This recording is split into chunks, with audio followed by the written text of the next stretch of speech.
Habang patuloy na lumalapit ang araw ng halalan, isang hindi inaasahang banta ang lumulutang. Hindi lamang para sa mga kandidato, kundi pati na rin para sa mga mamamahayag. Ayon sa Presidential Task Force on Media Security, ang mga banta at intimidasyon na nararanasan ng mga mamamayag ay nagiging isang malubhang pagsubok sa kalayaan ng pamamahayag sa bansa at isang malupit na hamon sa demokratikong proseso. Si Carlo Abellana magbabalita.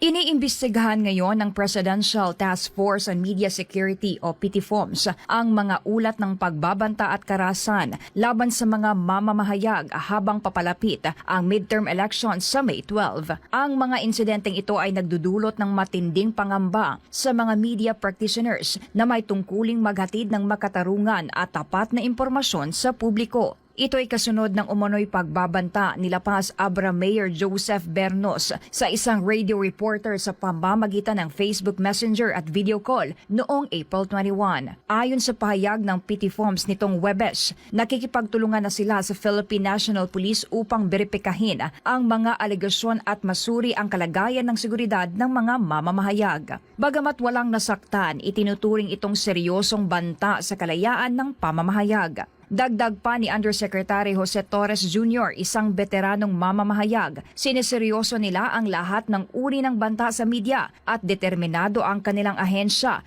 na protektahan ang mga mamamahayag habang ginagampanan nila ang kanilang mahalagang tungkulin sa demokrasya. Hinimok din ni Torres ang lahat ng kandidato sa halalan na magpakita ng respeto at pagpapahalaga sa kalayaan ng pamamahayag na isang pangunahing haligi ng demokrasya. Anya, mahalaga na bigyan ng espasyo ang mga mamamahayag na gampanan ang kanilang tungkulin ng tapat at walang pangamba. Dapat anya ay magkaroon ng isang ligtas at makatarungang kapaligiran kung saan ang mga mamamahayag ay maaaring maghatid ng impormasyon nang hindi natatakot sa anumang uri ng ganti o karahasan mula sa sinumang may kapangyarihan. Muling nanawagan ang PTFOMS para sa responsableng pamamahayag at binigyang diin ang kahalagahan ng etikal na pag-uulat sa gitna ng mga hamon sa kasalukuyang panahon. Samantala, kinundi na rin ng National Press Club ang anumang uri ng pananakot laban sa media. Pinaalalahanan ni NPC President Leonel Abasola ang mga kapwa mamamahayag na mag-ingat sa kanilang pag-uulat